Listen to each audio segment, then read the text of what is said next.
Lo que yo les quiero contar es un poco, contar la experiencia que hemos realizado durante más de 15 años en la enseñanza de programación de videojuegos a nivel de secundaria y cómo eso puede tener una incidencia real en el favorecimiento del pensamiento crítico. Pensamos todos, es un hecho natural al ser humano, pero eso no implica que el pensamiento sea un pensamiento crítico. El pensamiento crítico tiene sus propias características que hacen que hace que merezca la pena detenernos un poquito en ello.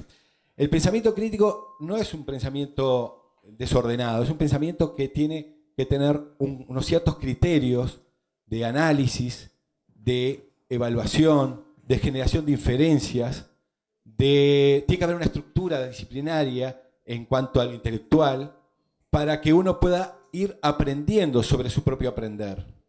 No es lo mismo que la persona que simplemente hace un razonamiento porque fue brillante en ese momento, le salió y se acabó el problema, ya está. Eso fue un razonamiento, pero no es un razonamiento crítico, no es un pensamiento crítico. También lo vemos muchas veces como la habilidad de pensar racionalmente y con claridad. Esa claridad tiene que extenderse posteriormente a lo que es la expresión de los resultados, la transmisión de los resultados y la generación de nuevo conocimiento. Una persona que piensa críticamente es capaz de generar conexiones lógicas, lo vamos a ver un poquito más adelante, conexiones lógicas entre dos o más ideas y de transmitir con efectividad esas conclusiones a las que llegó. Cuando es aplicado a alumnos, el alumno mejora su propio pensamiento porque aprende a pensar en su mecanismo de aprendizaje. Es decir, aquí tiene que haber una reflexión, una guía inicial por parte del docente, no puede ser librado al azar. El docente le va a tener que marcar un camino, le va a tener que marcar unas pautas para ir desarrollando ese pensamiento crítico. Cuando él lo haga, va a poder apoderarse de esas estructuras que son propias del pensar y al hacerlas conscientes las va a poder potenciar. El pensador crítico comprende esas conexiones lógicas que yo les decía y hace inferencias a partir de esas conexiones lógicas que estableció. No solamente eso, sino que identifica, construye y evalúa argumentos, tanto a favor como en contra de alguna posición, no necesariamente informática, estoy hablando en general. Esto podría ser, por ejemplo, como la anécdota la historia de Einstein, que era un muy buen pensador crítico, que cuando él desarrolla la teoría de la relatividad general, la que dice que la luz se curva al pasar por una masa muy, muy grande, él no solamente estableció esa teoría, sino que ya previó qué condiciones se tendrían que dar para poder demostrarla. Eso es lo que hace un pensador crítico. Después está la historia con el eclipse, que en la última foto, que casi se les va, y bueno, logran sacar la placa y transmitírsela a Alemania a través de estamos en plena Primera Guerra Mundial, ¿no? Logran transmitirle los datos a través de Suiza para que vean que esa teoría tenía una confirmación experimental. Pero ese es el rasgo de un pensador crítico, o es uno de los rasgos de un pensador crítico. Se anticipa a las posibles objeciones que van a surgir y establece un patrón de verificación. También trabaja con algoritmos, ¿no? Como algoritmo como un proceso en el cual se desarrollan una cierta cantidad de pasos que son ordenados y que terminan en la solución de un problema. También detecta inconsistencias y errores en razonamientos de cualquier índole. Le plantean un problema y puede estar, en vez de estar pensando a ver cuál puede ser la solución del problema, se da cuenta de que hay un error en el planteo. No trata de hacer el problema porque le enseñaron que la fórmula era fuerza igual masa por aceleración. Dice, no, acá hay un problema de que la letra está mal planteada, por ejemplo. Después aplica a esos problemas, les aplica una solución metódica, ordenada, no arranca de cualquier manera desordenada. Ojo, no quiere decir que siempre lo que no cumpla con esto sea malo. Hay mucha gente que es brillante y trabaja bárbaro, pero estamos hablando de cómo ayudar a los alumnos para que puedan desarrollar este pensamiento crítico. y le aplica digamos, un método, un sistema de resolución, ¿no? También es capaz de generar soluciones a problemas complejos. Todo esto podría ser biología o matemática o historia inclusive, pero no, es informática, para mí. Y entonces, ¿cómo encaja la informática en este tema de la resolución o del pensamiento crítico? Y bueno, me tomé la libertad de poner como una pequeña definición de qué es informática, porque hay un problema muy grande acá en Uruguay, lamentablemente, y que no es uruguayo en realidad, es un problema bastante mundial. La informática no es operar un programa, eso no es informática. Cuando uno está, que me pasa a mí, lo tengo que hacer, cuando uno da una clase de Word o de Excel, eso no es informática. Uno está enseñando un aspecto tecnológico de la herramienta computadora, pero no es informática. La informática es una ciencia que estudia cómo procesar o cómo tratar automáticamente la información, generando las estructuras que permitan ese tratamiento. Y ahí es que tenemos el problema siempre, porque pasó, es una historia interesante, pero un poco larga. Se las resumo brevemente. Después de la década del 80, con el boom de las computadoras, llegaron a todos los ámbitos, desde los salones de clase hasta las oficinas, y se masificó. Y entonces mucha gente pensó que alcanzaba con saber operar la máquina. Ya está, no precisamos más que esto. Y entonces, a nivel mundial, no fue Uruguay nada más, a nivel mundial se dio vuelta y se eligió el camino de la operación. Lamentablemente trae muchísimos problemas, uno de los cuales es el que sufrimos acá en Uruguay y en Estados Unidos, en Inglaterra, en todos los países que tienen una industria de las tecnologías de la información, es que no hay gente preparada, porque los niños asocian informática con usar Word o usar Excel, y dicen, yo no quiero estudiar, no hay un desafío intelectual para mí acá.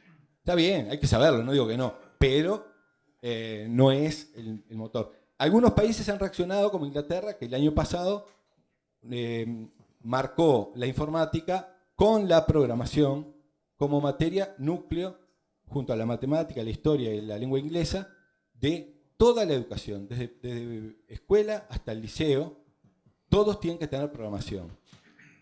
Bueno, la informática se basa en procesos, ¿no? La descripción del proceso, el planteamiento, la ejecución, la comprobación, el hallazgo de sus limitaciones, este proceso puede hacer esto o no, cumple o no cumple con lo que queremos hacer, y tiene en la lógica a uno de sus componentes fundamentales. La informática, yo siempre digo, es la ciencia de la lógica aplicada. Hay que razonar constantemente desde un punto de vista lógico para comprender las conclusiones, las consecuencias que va a tener una cierta acción. Entonces, cuando vamos a trabajar con informática, tenemos que programar. Y para programar, acá es donde interviene la parte del razonamiento crítico, el pensamiento crítico, porque involucra análisis. Un problema tiene que ser muy metódicamente analizado, tiene que ser descompuesto en bloques más pequeños, que puedan ser resolubles más fácilmente. Después, esos bloques que están resueltos tienen que ser integrados. Y esto permite, se va a extender a la programación de videojuegos, pero ya en la programación permite una cosa muy buena que decía la doctora Bayán recién, que era el tema de la cooperación, que muchas veces en otros ámbitos no se da. Acá tenemos una herramienta que es fabulosa y que permite que un grupo esté trabajando en un área del problema y otro en otra diferente, y que después tengan que ser integradas. Si bien yo les hice este dibujito muy lindo, en realidad la programación es más como esto. Esta es la realidad. Empieza con un análisis, como ven ahí abajo, la pelotita roja, se descompone el problema en partes más pequeñas, se resuelven, se integran, pero después se testean. Y esto es uno de los puntos más altos y más importantes. Los niños, los adolescentes que están trabajando con programación pueden rápidamente darse cuenta de si lo hicieron bien o no. Y no es que esté favoreciendo la rapidez como un valor pedagógico, para nada. Sí digo que les permite darse cuenta más rápidamente de no trancarse en un problema, sino decir, tengo un problema acá, tengo un error en esta línea de código, tengo un error en este bloque, y lo tengo que reanalizar. Y entonces empiezan a pensar, ¿por qué si este funcionaba, en este otro caso no funciona? Y entonces ahí tenemos un programa que permite, o un programa no, un ciclo que permite hacer iteraciones y a posteriori encontrar la solución al problema.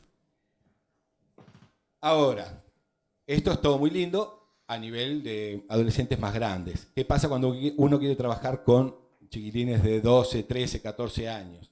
Bueno, es complicado, no vamos a engañarnos. Escribir una línea de código de las que escriben los programadores puede tener errores de todo tipo, desde puntos y comas que no van, hasta comas que hacen que el disco duro se formatee, como le pasó a Apple hace unos años, pasando por lo que se les ocurra. Cualquier error, una letra mayúscula que no está, entonces eso no es muy viable para chicos de esa edad. Y entonces lo que se hace, o lo que hemos encontrado como muy valioso, ya les digo, hace más de 15 años que estamos trabajando en esta área, es programar videojuegos. ¿Por qué? Porque les da a las ventajas que les acabo de nombrar de la programación como una ciencia que permite estructurar el pensamiento, le da un entorno familiar. Hoy por hoy, los niños, todos manejan la tecnología. Es rarísimo. Estoy hablando, por supuesto que siempre habrá algún caso, y creo que el Plan Ceibal ha sido un gran avance en ese aspecto de integrar a gente que antes no podía acceder a estas tecnologías, pero hoy por hoy estamos hablando de niños de 2 años que ya saben manejar programas informáticos, lo saben operar. Tengo una sobrina nieta que es increíble cómo en el dedito va cambiando, amplifica los videos, agranda las fotos, y no creo que sea una genia ninguna, es simplemente que ha visto y replica, y entonces cuando esa niña tenga 12, 13, 14 años, ese entorno de moverse, de cómo se opera un programa, cómo se maneja, qué es lo que se espera que haga con una ventana, va a ser tan natural como para nosotros agarrar un lápiz y escribir en un cuaderno. Ya estamos acostumbrados a eso. Entonces arrancamos con un punto a favor. Otra cosa es que es divertido. No es lo mismo aprender a hacer un programa para una institución financiera que me merece todo el respeto, pero realmente no debe ser muy divertido, a trabajar haciendo un juego en el cual el niño sabe que lo que haga después va a poder mostrar a sus compañeros lo que logró. Cuando yo digo niño, ustedes lean adolescentes, ¿no? Porque en realidad vale lo mismo. Y se divierten y le tienen que agregar sonidos, le pueden poner los gráficos y los gráficos se los incorporan con gráficos que ellos mismos generaron, y eso da otra vez el aspecto cooperativo del trabajo, porque una cosa que hemos encontrado es que trabajando en grupos de 3 o 4, 1 o 2 pueden ser los programadores, pero hay uno que es el artista y dibuja, y el otro se encarga del sonido y va buscando los efectos, y eso no quiere decir que no hayan trabajado en el proyecto final, es un aspecto diferente. Integra áreas de conocimiento. Acá, cuando uno llega a la parte donde hay que explicar el plano coordenado y explicar de dónde salen las balas y tal, ¿pero esto qué es? ¿Matemática? Bueno, es un poco de matemática, es un poco de física, porque hay que explicar cómo afecta la gravedad a una partícula que está cayendo. No es que pretenda hacer una clase de eso, pero va integrando. Integra el arte, integra el sonido, por otro lado, aspectos tecnológicos también. Y favorece un tipo de aprendizaje que es creativo. Acá no sirve el hecho de repetir una... No es que no sirva, no nos sirve a nosotros como potenciadores del razonamiento creativo, crítico, usar algo que sea metódico y siempre igual, ¿no? Bueno, vamos a dar cómo hacer el Pong. Y entonces les doy el Pong y ustedes hagan esto. No, lo que es genial acá es cuando uno le da la idea, queremos que sea un juego de laberintos. Y el personaje se tiene que mover arriba, abajo, izquierda, derecha. Ahora, ¿qué personaje? ¿En qué historia está metido ese personaje? ¿Cómo interactúa con las paredes, con los ogros, con lo que pueda hacer? Yo dije ogro, pero mal hecho. Puede ser lo que tú quieras. Los contrincantes pueden ser lo que tú quieras. Un fantasma, un ogro, una medusa. Y entonces, ¿qué va a pasar? Ahí es totalmente creativo y el chiquilín va a tener que estar pensando constantemente en cómo incorporar esos elementos creativos que le vuelan de la cabeza porque es infernal. Enseguida empiezan a imaginarse ya juegos de los que valen miles de millones de dólares, ¿no? Pero, sí, claro, Candy Crush es una papa al lado de esto. Pero bueno, después cuando ven lo difícil que es genial, porque toman conciencia y valoran mucho más otras cosas que tenían y que despreciaban de repente, ¿no? Esos juegos que muchas veces son gratuitos. Ah, esto es una porquería. Sí, a ver, hacelo. Y bueno, es bastante importante. Esto es una cosa que hemos observado. Hay una brecha de género bastante perceptible, sobre todo en lo que es la percepción espacial. Cuando comienza el curso, las niñas tienen mucha más dificultad. Estamos hablando de medidas, tomamos 2 años nomás, pero lo hicimos los 2 años, y en los 2 años dio lo mismo, de que había una notoria mejora de los resultados en la percepción espacial de los varones al comenzar el curso que el de las nenas. Sin embargo, al terminar el curso estaban empatados, o sea, no había diferencia, lo cual me parece que es algo positivo y que permite por lo menos seguir estudiándolo. Y después, para cualquier cosa que uno vaya a hacer en un programa de videojuegos, hay que crear algoritmos. Hay que crear y hay que analizar. Y eso a veces es muy, muy interesante, tanto o más que crearlos. Uno le puede dar a un adolescente, este algoritmo hace que la pelota pique en el suelo. Ahora, revisalo a ver si le encontrás alguna falla. Y entonces ahí tienen que aplicar esos criterios de análisis riguroso, de descomponer el problema, encontrar dónde es que pica, dónde es que está tocando el suelo, dónde es que hace este efecto, y ver si encuentran un error o no. Una cosa que hemos podido comprobar en todos estos años es que no importa demasiado el programa que estemos usando, ¿no? Puede ser desde el Scratch, que es un muy buen programa, tiene sus limitaciones, pero es un muy buen programa para empezar. Puede ser Game Maker, puede ser Alice, no sé si conocen Alice, pero Alice es un programa que tiene que enseñarle está muy orientado a las niñas, porque hay que enseñarle a moverse a una patinadora, y entonces puede bailar y hacer figuras, pero hay que programarlo, no es nada fácil. O puede ser Stencil o Flash, este es el programa que tienes, que es pago. Cualquiera de estos programas permiten trabajar las mismas ideas. Es como aprender un idioma de lenguaje, ¿no? Se dirá distinto en español que en inglés, que en alemán, que en ruso, pero la estructura probablemente sea la misma o muy parecida. Ahora bien, no todo es bueno, ¿no? Tenemos problemas con los recursos, que no existen recursos preparados o son muy pocos, y sería muy bueno que de alguna manera se agruparan. Tenemos los repositorios de Uruguay Educa, que tienen una gran cantidad de material, no específicamente de informática para el pensamiento crítico, pero que pueden llegar a ser interesantes.